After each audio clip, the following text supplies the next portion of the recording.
Le marketing de la peur. Comment vendre plus grâce à la peur? Parce que oui, faire peur, ça fait vendre. Hello les amis et bienvenue dans cette nouvelle vidéo. J'espère que vous avez la patate. Aujourd'hui, comme vous l'avez vu dans cette première partie, dans le titre juste au-dessus, on va voir comment vendre plus et comment utiliser le marketing de la peur. Et on va voir ça sur un concept qui va être basé sur le travail de Stanislas Leloup de la chaîne Marketing Mania.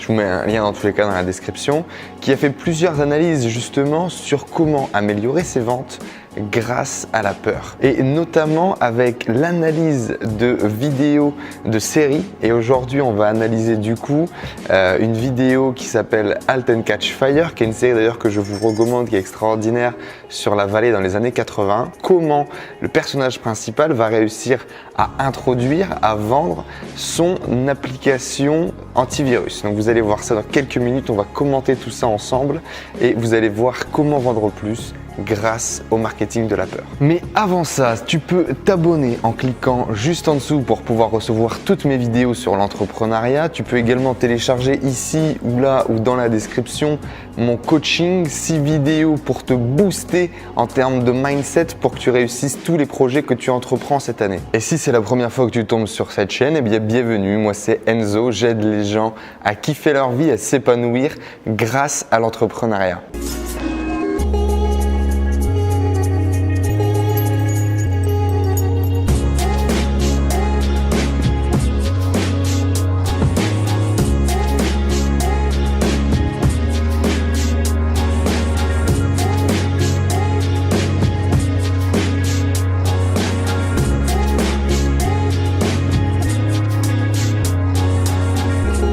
Allez, c'est parti, sans plus attendre, regardons cela ensemble.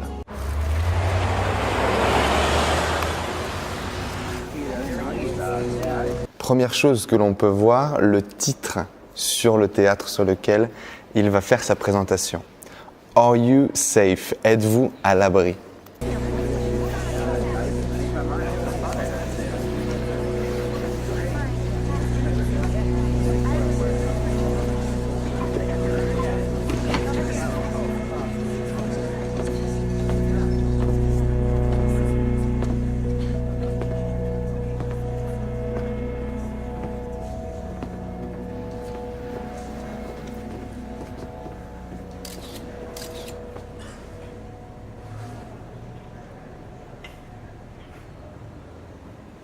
Fear. It's a natural reaction to moving closer to the truth. You know, ever since I started Macmillan Utility, I've been accused of selling fear. But let me ask you, is it fear? Or is it truth? How sure is our footing? Waouh, ça commence, c'est lourd directement. Donc là, ce qu'on voit, c'est qu'il utilise très bien déjà le silence. Okay, il y a une scène un peu mystérieuse avec tout est un peu mystérieux finalement, un peu sombre, etc. Il utilise bien le silence pour continuer justement cette notion un peu de pas être dans sa zone de confort, tu vois, d'être un peu dans le mystère. Et ensuite, le premier mot qu'il dit, c'est fear, okay, la peur. Et il va créer un paradoxe entre la peur et la vérité. Et il va grosso modo introduire cette notion que potentiellement derrière, on aurait peur parce qu'on ne veut pas savoir la vérité, et il pose une question à son auditoire. Il essaye de la choquer, de la stimuler. Yesterday morning, many of us were reminded of that question when we literally felt the ground move beneath us. We live in a world that is constantly shifting, sometimes bringing us together and sometimes pulling us apart. Hey, Pop, don't worry about calling late. We already gave up on sleep. Anyway, thought you'd like to know we are going with Samuel John.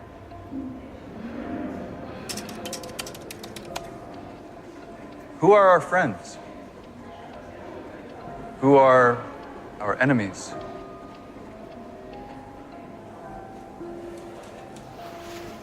What's going to happen to us?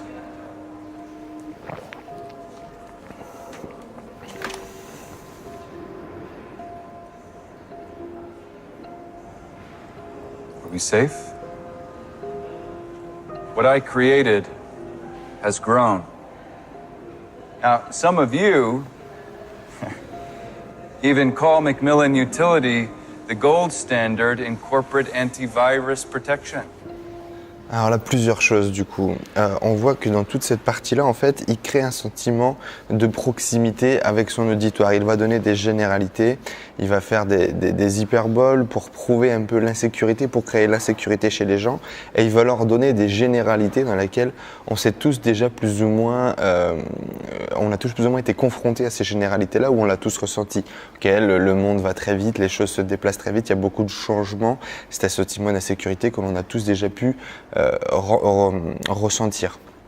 Qui sont nos amis, qui sont nos ennemis, etc. Ils posent des questions comme ça assez rhétoriques, qui sont finalement des questions de vie, qui remettent pas mal de nos modèles un petit peu en question. Et là, ce qu'il vient de faire à l'instant T, c'est très intéressant, où il va en fait monter son autorité perçue en disant que les gens l'appellent l'étalon d'or de la sécurité, enfin des sociétés de sécurité. Donc il va faire monter son autorité grâce à ce petit levier, grâce à cette petite phrase. In the meantime, I've been asking myself, what should the price of security really be? How much should we pay to feel safe? Maintenant qu'il a créé un bon sentiment d'insécurité chez les gens, il nous dit quel est le prix de la sécurité, d'accord, en disant justement, en plus il a introduit ça de façon très intelligente, en disant je me posais une question. Et là, du coup, après avoir créé ce sentiment d'insécurité chez les gens, il leur demande quel serait le prix de la sécurité. Mais il ne parle jamais de sa solution, ok? Quel serait le prix de votre sécurité pour vous sentir à l'abri? Et pour ça, grosso modo, on n'a pas de prix. On a tous besoin de ce sentiment de sécurité, de sentir qu'autour de nous, que notre famille, tout le monde est en sécurité. Donc il n'y a pas vraiment de prix par rapport à ça. Et c'est là effectivement où tout le monde est d'accord pour dire que le prix est très grand pour se sentir en sécurité, pour mettre nos proches à l'abri.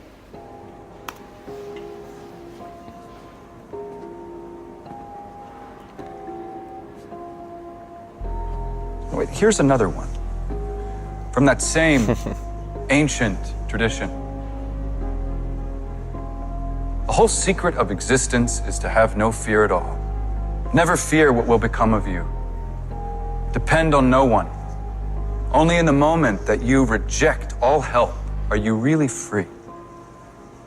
Et là, c'est hyper intéressant aussi, ce petit moment où il va près de la boîte, finalement, qu'il ne l'ouvre pas et que derrière, il fait une citation un petit peu historique et puissante, très inspirante. Il continue à ancrer cette idée de mystère et puis il utilise une citation qui est très connue et qui est inspirante pour parler aux gens, quoi, finalement, pour les inspirer. Only by moving past fear can we ever arrive at the truth. And the truth is, freedom from fear is a right. Boum, changement de paradigme avec une fois de plus un élément de surprise où finalement sous son drap il n'y a qu'une boîte vide. Et là, il change de paradigme en expliquant que finalement la sécurité est un droit et non plus un besoin, quoi. Finalement, tout le monde devrait l'avoir. Et là, on va le voir un petit peu, mais il va prendre du coup une position de héros en déclarant que la sécurité, c'est un droit et qu'il va y répondre. Not a commodity. I know what you're thinking. I charge my corporate clients millions. Well, they can afford it. But tomorrow, I'm releasing our user version, Citadel. The version I created for all of you. Mainframe quality security for your personal computer. Wait. Donc, comme je viens de vous le dire, il prend cette position de héros où finalement, en une phrase, il a annoncé son application. Donc, le pitch de son application, c'est juste une phrase. J'ai sorti mon truc qui est un mainframe pour sécuriser vos ordinateurs. Et il a encore une fois augmenté son autorité en disant qu'il chargeait ses clients des millions d'euros. Et vous allez le voir, il va maintenant parler du prix. And I'm charging you nothing. For you, it will be absolutely free. Et voilà, l'annonce complètement dingue. La sécurité n'est pas une marchandise, c'est un droit. Et je vous l'offre, c'est tout à fait gratuit. Il va bien évidemment faire le buzz avec son discours, avec son produit. Et on découvrira quelques épisodes après dans la saison que finalement le produit gratuit est devenu un produit payant. Et c'est comme ça qu'ils vont gagner des millions de dollars. Ce qui est super intéressant par rapport à ça, c'est tout le discours en lui-même. Et à la fin, il insiste encore en disant « et pour vous, ça sera absolument gratuit ». Vous avez vu toutes les phases par lesquelles on est passé, tous les sentiments qu'on a pu ressentir à travers son discours. C'est littéralement extraordinaire. Il est passé par le mystère, l'inconfort, pour finalement répondre à ce besoin de sécurité et de confort des gens en leur amenant en plus un produit qui est gratuit. Pourquoi est-ce qu'on ne l'achèterait pas? Pourquoi est-ce qu'on ne le téléchargerait pas? Vraiment, moi, ce discours et cette presse, il était 00h30, je crois, quand je regardais ça. Je me suis arrêté, j'ai tout mis sur pause pour pouvoir écrire cette vidéo que j'allais vous tourner. J'ai vraiment été impacté, j'ai été transporté par ce mec qui a un charisme extraordinaire dans cette série. Et voilà, je voulais vous partager tout simplement cette vidéo sur comment utiliser le marketing de la peur pour vendre plus. Moi, je l'ai remarqué à ma petite échelle. Aujourd'hui, j'essaye de faire des titres, de faire des vidéos, de faire des contenus qui travaillent autour de ce marketing de la peur. Et j'ai augmenté mon nombre de vues, j'ai augmenté mon nombre de clics, mon nombre d'interactions et mon nombre de ventes parce que le marketing de la peur vend plus en fonction des thématiques que le marketing positif, etc. Utiliser un marketing négatif, utiliser des termes de manque, utiliser des termes de scarcity, de créer de la rareté autour de notre produit, eh bien ça fonctionne. Et là, c'est un très bon exemple de comment faire peur à son auditoire, répondre à un problème qui va combler cette peur, cette insécurité. Parce que la sécurité, savoir que vous êtes à l'abri, ça n'a pas de prix. Je vous remercie en tout cas les amis d'avoir regardé cette vidéo. Si vous voulez plus de vidéos, vous pouvez cliquer là juste en dessous sur s'abonner. Vous pouvez mettre un pouce si cette vidéo vous a plu. Dites-moi en commentaire également ce que vous avez pensé de cette vidéo, ce que vous avez pensé de cet extrait de Halt and Catch Fire qui est vraiment extraordinaire. Enfin, moi j'ai vraiment adoré. Et puis je vous dis à très vite dans de prochaines vidéos. À bientôt. Ciao. Alors si tu as envie de faire exploser tes projets entrepreneuriaux en 2017, une seule solution pour toi mon gars.